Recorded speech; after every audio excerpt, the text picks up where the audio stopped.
గురుదత్త, జై గురుదత్త, దత్తా దత్త. త్రిమూర్తి స్వరూపుడు, త్రిమూర్తి ఆత్మకుడు అయిన కాలాగ్ని శమన దత్తాత్రేయుడిని స్థాపించి విశ్వవ్యాప్తంగా దత్త సంప్రదాయానికి శ్రీకారం చుట్టి ఒక కొత్త ఒరవడికి తీసుకొచ్చారు పూజ్య శ్రీ గణపతి సత్యానంద స్వామీజీ వారు. 1966 సంవత్సరంలో మైసూర్ చాముండేశ్వరి దేవి పాదాల చెంత ఇక్కడ ఉన్న వ్యవసాయ భూమిలో ఒక చిన్న పాకలో అవధూత పీఠం స్థాపించిన స్వామీజీ వారు నేడు ఒక విశాలమైన ప్రాంగణంలో ఎన్నో దేవాలయాలకు నెలవుగా సామాజిక, ఆధ్యాత్మిక, సాంస్కృతిక సేవా భవనాల సముదాయంగా ఈ ఆశ్రమం అలరారుతోంది. దాదాపుగా గణపతి సత్యానంద స్వామీజీ వారు దేశ విదేశాలలో మొత్తంగా 78కి పైగా ఆశ్రమాలను నిర్మించి సేవా కార్యక్రమాలు విస్తృతంగా నిర్వహిస్తున్నారు. వీటన్నిటికంటే మించి రాగరాగిణి విద్య ద్వారా నయం కాని భయంకరమైన రోగాలను కూడా తన రాగాలతో, ఆశీస్సులతో నయం చేస్తూ ప్రఖ్యాతిగాంచారు. వీటన్నిటికంటే కూడా ఇప్పుడు స్వామీజీ వారు 75 వసంతాలు పూర్తి చేసుకొని 76వ సంవత్సరంలోకి అడుగుడిన ఈ శుభ సందర్భంలో 3 గిన్నిస్ బుక్ ఆఫ్ వరల్డ్ రికార్డ్స్ని సొంతం చేసుకొని ప్రపంచవ్యాప్తంగా ఒక చారిత్రక ఘట్టానికి శ్రీకారం చుట్టారు. మరి వారితో మాట్లాడి మరిన్ని విషయాలు స్వామీజీ వారి మాటలో తెలుసుకుందాం. నమస్కారం అండి స్వామీజీ వారు. ముందుగా మా తరఫున, భక్తి టీవీ ప్రేక్షకుల తరఫున మీకు హృదయపూర్వక జన్మదిన శుభాకాంక్షలు. ఈరోజు నిజంగా మీ పుట్టినరోజు అని అంటే మీ పుట్టినరోజులాగా అనిపించడం లేదు. అందరూ కూడా భక్తులు దేశ విదేశాల నుంచి ఇక్కడికి వచ్చారు. కేరింతలతోటి, ఆనందాలతో, చప్పట్లతో, ఒక పండుగ వాతావరణంతో అందరూ ఎంతో ఉల్లాసంగా ఆహ్లాదకరమైన వాతావరణంలో గడిపారు. దీనికి సంబంధించి మీ స్పందన? ప్రతి మానవుడు కూడా తాను పుట్టిన రోజు ఆచరించుకోవటం చాలా ముఖ్యమైనది. ఎందుకంటే ప్రతి ఒక్కరు పెద్దలు చెప్పినట్టుగా పడుకోనేక ముందు నువ్వు ఉదయం నుంచి సాయంత్రం వరకు నువ్వు ఏమేమి చేశావు ఒక చిన్న పట్టిక వేసుకో. మంచిది ఏంటి, చెడ్డదేమిటి అని చేస్తూ ఉంటే నువ్వు రోజు రోజుకి నీకు అభివృద్ధి అవుతూ ఉంటావు. మంచిది పెంచుకుంటూ వెళ్ళాలా అనిపిస్తుంది, లేక చెడ్డది ఎక్కువైనప్పుడు కొంచెం తగ్గించాలా అని కూడా నీకు యోచన వస్తుంది. లెక్క పెట్టుకోవటం చాలా ముఖ్యం. పెద్దలు చెప్పేవారు, ఒకవేళ బావిలో డబ్బులు పారేసినా కూడా ఎంచుకొని పారేనాయన అని చెప్పారు.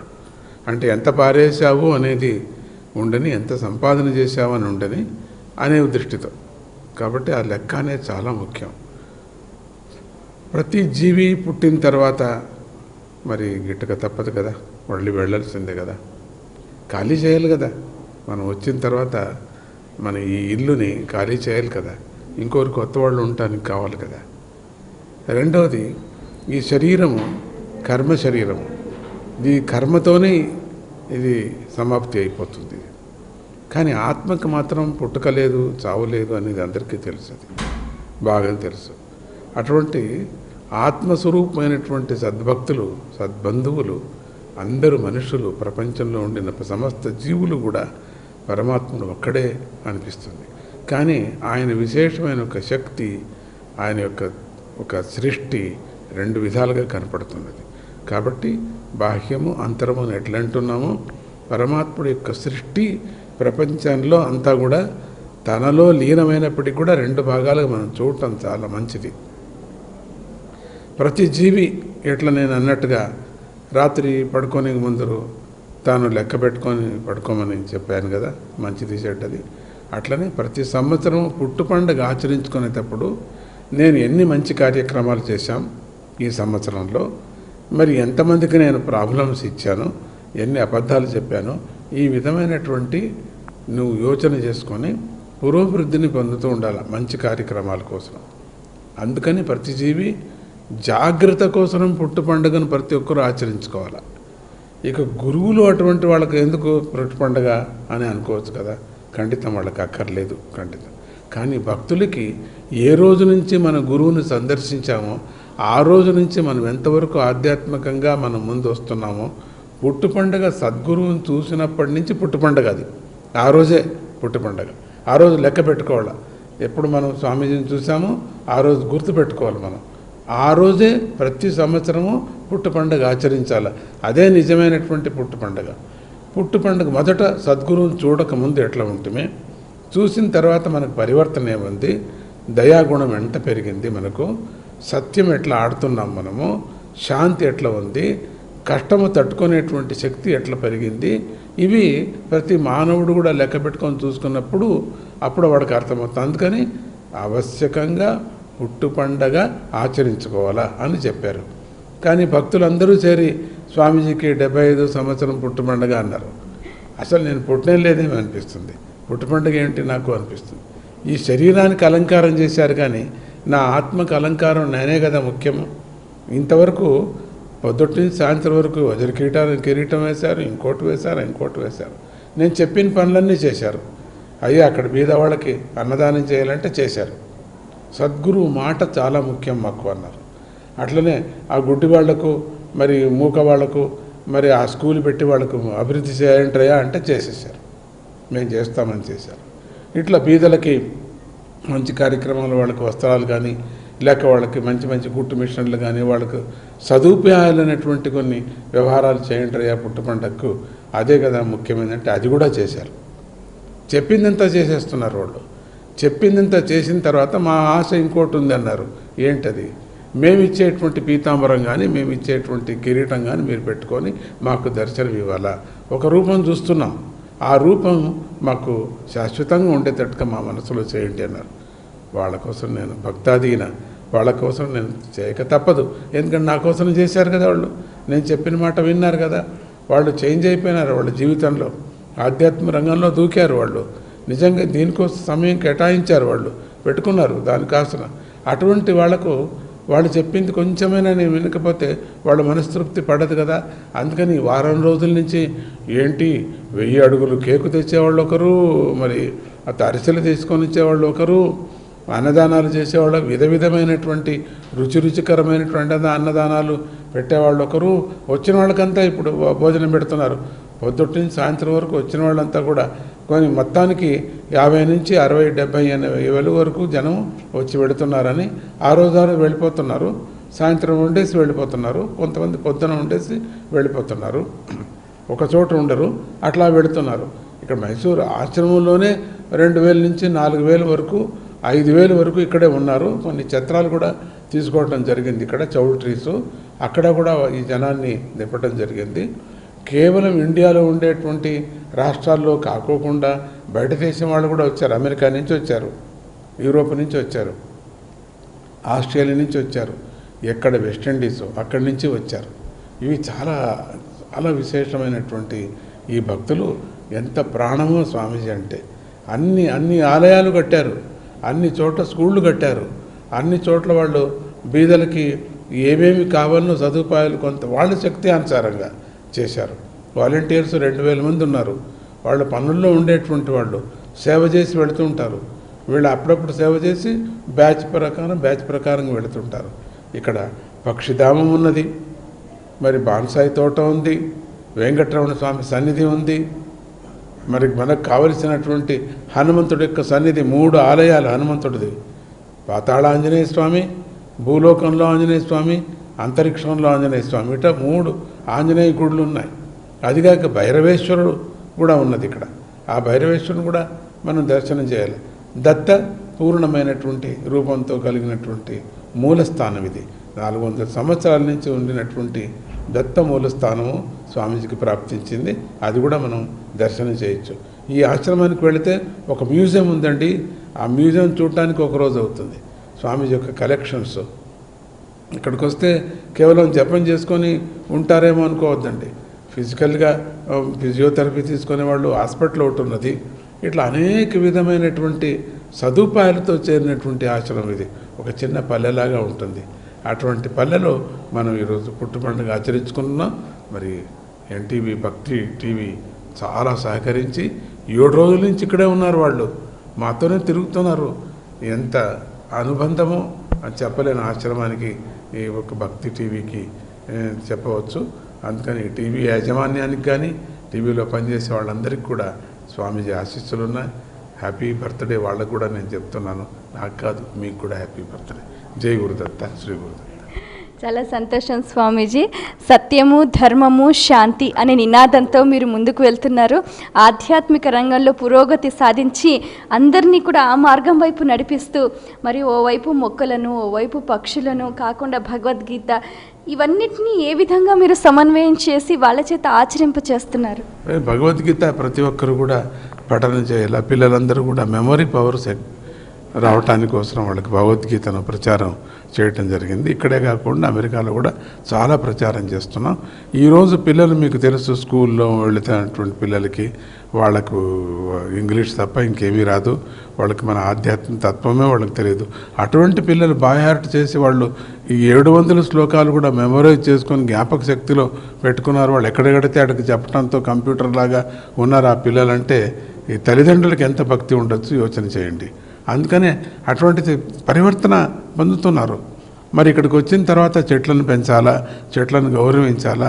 వృక్షో రక్షతే రక్ష, వృక్షాన్ని మనం రక్షించుకుంటే మనల్ని దాన్ని రక్షిస్తాయనేటువంటి ఒక పద్ధతిని కూడా చెట్లను నరకద్దండి. అవసరమైనప్పుడు మాత్రం ఏదైనా చెట్లు, ఒక చెట్టు తీస్తే 10 చెట్లు నాటండి అని ఒక నినాదంతో స్వామీజీ వెళుతున్నారు. అది కూడా ఇక్కడ బాన్సాయి కుబ్జ వృక్షాలు అని చెప్పేసి కిష్కింద మూలికా వనము, అది కూడా ఇక్కడ వచ్చిన వాళ్ళకంతా 7 రోజులు ఉంటారు. 7 రోజులు ఉంటే వాళ్ళకి 7 రోజులు ఏం చేస్తారు అనిపిస్తుంది. కొంతమంది జపం చేస్తారు, కొంతమంది గురుగీత చదువుతారు, కొంతమంది ఇక్కడ సప్తఋషి తీర్థం ఉంది, దినము వెళ్ళి స్నానం చేస్తారు ఆ తీర్థంలో. అట్లా చేస్తూ వాళ్లకు కాలహరణానికి ఆధ్యాత్మికంగా బరుడు పార్కుకి పోతే 1 రోజు అవుతుంది. అట్లనే బాన్సాయి తోటకు వెళితే 1 రోజు అవుతుంది. మ్యూజియంకి వెళితే 1 రోజు అవుతుంది. ఇక హనుమంతుడి, వెంకటరమణ స్వామి దర్శనం 1 రోజు అవుతుంది. ఈ విధంగా భైరవేశ్వరుడిది, ఈ విధంగా వాళ్ళకి ఇంకా 5-6 రోజులు అయిపోతుంది వాళ్ళకి. ఇక స్వామీజీ నవ్వి 2 పరకలిచ్చేస్తే చాలు, అసలు అంత కష్టం మర్చిపోయినట్టుగా ఉంటుంది వాళ్ళకు. ఏదో అడగాలని వస్తారు, ఇదన్నీ చూసి చాలా సంతోషపడి అడిగేదే మర్చిపోతారు. అటువంటిది సమన్వయం చేయటానికి కోసమే ఈ ఆశ్రమం యొక్క విచారం. చాలా చక్కగా చెప్పారు స్వామీజీ. కానీ ప్రస్తుతం ఉన్న సమాజంలో కుళ్ళు వ్యవస్థ అనేది బాగా వేళ్ళూరుకుపోయింది. ఈ యువతను మీరు మార్గదర్శకం చేయడానికి ఇంకా ఎటువంటి ప్రణాళికను మీరు ఆచరిస్తున్నారు? ప్రతి ఒక ఇంట్లో కూడా ఒక్కొక్క స్వయం సేవకులను మేము తయారు చేస్తున్నాం.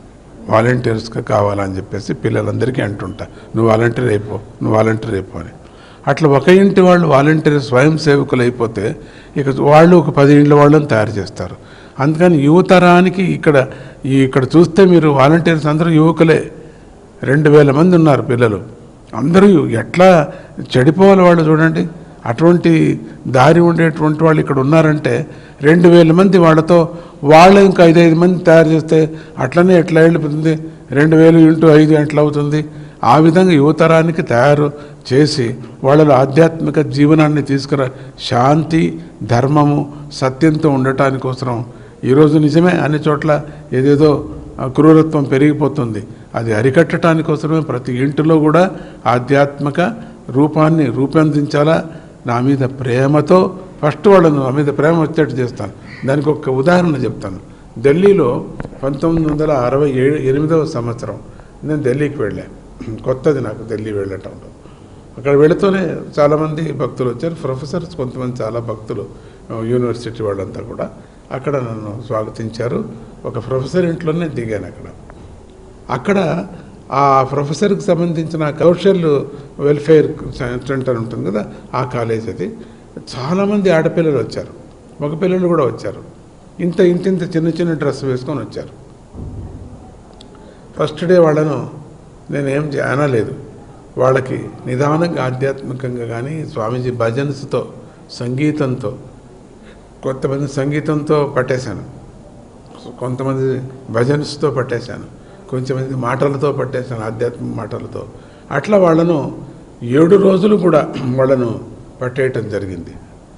మనసు పగలు రాత్రి వచ్చేసారు ఆ పిల్లలు, ఆడపిల్లలు. మొత్తం ఒక 300 మంది పిల్లలు. కొన రోజు ఈ 2 రోజులు నేను ఉండాలనుకున్నా. నాకు చాలా దుఃఖం అవుతుంది వెళ్ళటానికి.